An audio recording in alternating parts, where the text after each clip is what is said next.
আসসালামু আলাইকুম রহমতুল্লাহি বরকাতুহু। প্রিয় দর্শক, নাহিদ লেলিন ইউটিউব চ্যানেলে আপনাদের সকলকে জানাচ্ছি স্বাগত। আজ আমরা আপনাদের সঙ্গে আলোচনা করব হজরত ইব্রাহিম আলাইহি ওয়াসাল্লামের আবির্ভাব সম্পর্কে। একদিন নমরুদ নিজের পাত্র মিত্র সহ দরবারে উপস্থিত। এমন সময় রাজকীয় প্রধান জ্যোতিষী এসে বাদশাহকে অভিবাদন করল। বাদশাহ তাকে গম্ভীর স্বরে জিজ্ঞেস করল, কি সংবাদ জ্যোতিষী? সব দিকের খবর মঙ্গলজনক তো? বাদশাহর প্রশ্নের জবাবে প্রতিদিন যেভাবে জ্যোতিষী সহাস্যবদন হয়ে উঠত, আজ তার চেহারায় তার বিপরীত দৃশ্য ফুটে উঠল। অত্যন্ত চিন্তিত ও বিমর্ষ বদনে সে অস্পষ্ট স্বরে উত্তর দিল, না জাহাপনা, সংবাদ তেমন শুভ নয়। নমরুদ বলল, ঘটনা কি, খুলে বলো। জ্যোতিষী বলল, কিছুদিন হয় আকাশে একটি নতুন তারকার উদয় হয়েছে।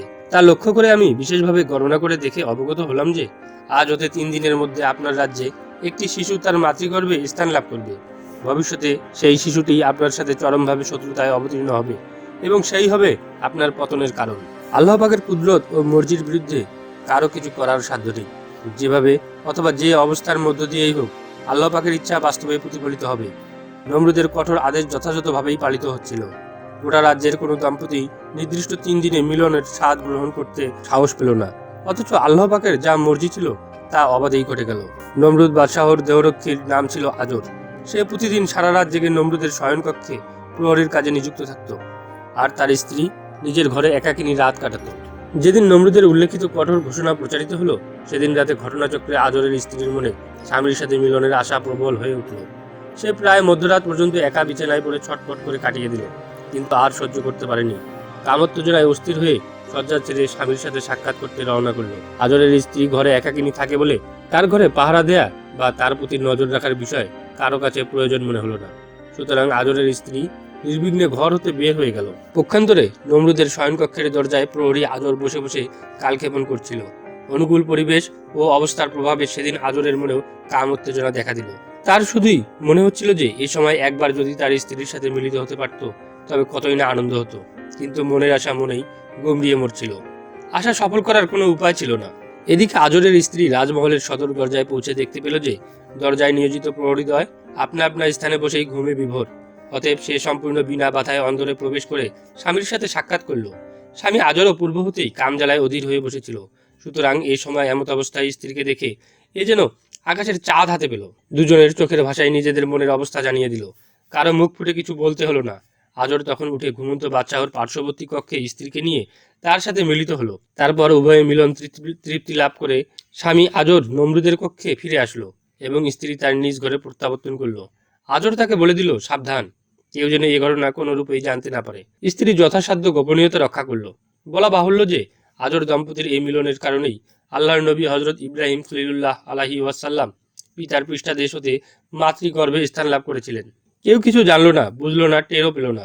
নমরুদের এত সাবধানতা ও সতর্কতা সত্ত্বেও সকলের চোখের ফাঁকি দিয়ে আল্লাহ নিজের কাজ সমাধান করলেন। 3 দিন অতিবাহিত হওয়ার পর পূর্ব উল্লেখিত জ্যোতিষী রাজ দরবারে আগমন করে নমরুদকে বলল, জাহাপনা, আপনার এত সাবধানতা ও সতর্কতা সত্ত্বেও আপনার পরম শত্রু সে শিশুটি মাতৃগর্ভে আগমন লাভ করেছে। এ ভীতিপ্রদ ও আশ্চর্য সংবাদ শ্রবণ করে বাদশাহ নমরুদ বিশেষ চিন্তিত হয়ে পড়ল। সে কিছুক্ষণ চিন্তা ভাবনার পর বলল, আচ্ছা, আমি এখনই এর যথাযথ প্রতিকার করছি। সে তখনই রাজ্যের সর্বত্র আবার ঘোষণা করে দিল, এখন হতে 1 বছরের মধ্যে এ রাজ্যে যতগুলো শিশু জন্মগ্রহণ করবে তাদের প্রত্যেককেই যেন হত্যা করে ফেলা হয়। এ আদেশ অমান্য করলে তার শাস্তি মৃত্যু অবধারিত। বাদশাহর আদেশে তার কর্মচারী, অনুচর, সৈন্য প্রভৃতি সবাই তন্ন তন্ন করে খোঁজ নিয়ে 1 বছরের মধ্যে যত শিশু জন্মগ্রহণ করলো তাদের সকলকেই হত্যা করলো। এভাবে দেশের লক্ষ লক্ষ কচি শিশু অকালে প্রাণ হারালো। মহান আল্লাহ পাকের অসীম রহমতে আজরের স্ত্রী যে অন্তঃসত্ত্বা হয়েছে তা কেউই বুঝতে পারেনি। এমনকি প্রসবের পূর্বদিন পর্যন্ত এই সংবাদ কেউ জানতে পারেনি। তার গর্ভের কোনো রকম লক্ষণই প্রকাশ পায়নি। নির্দিষ্ট সময়ে আজরের স্ত্রী অনেক সাবধানে নিকটস্থ একটি পাহাড়ের গুহায় গমন করে সেখানে সন্তান প্রসব করলেন। এ কথা সম্পূর্ণভাবে গোপন থাকলো। সন্তানটিকে ওই পর্বত গুহাতেই রেখে দিল। তবে আজরের স্ত্রী প্রত্যহ অতি গোপনে একবার উক্ত গুহায় গিয়ে সন্তানকে দেখে আসত। মহান আল্লাহ পাকের অপরন্ত মেহেরবানি, ওই সন্তানের হাতের একটি আঙ্গুল হতে দুগ্ধ এবং আরেকটি আঙ্গুল হতে মধু বের হতো।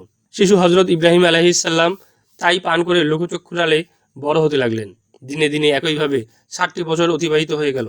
কচি শিশু হজরত ইব্রাহিম আলাইহিসসালাম এখন কিশোর বালকে পরিণত হয়েছেন। তার কথার সাথে কিছু কিছু জ্ঞান বুদ্ধিও জন্মেছে। তবুও তার মাথা তাকে বাদশাহর ভয়ে পর্বত গুহা হতে ঘরে আনছে না, বরং নিজে সংগোপনে গুহায় গিয়ে তাকে দেখাশোনা করে আসে। প্রিয় দর্শক, আজ এই পর্যন্তই। আমাদের ভিডিওটি যদি আপনার ভালো লেগে থাকে অবশ্যই আমাদের ভিডিওতে একটি লাইক দিয়ে আমাদের চ্যানেলটি সাবস্ক্রাইব করবেন।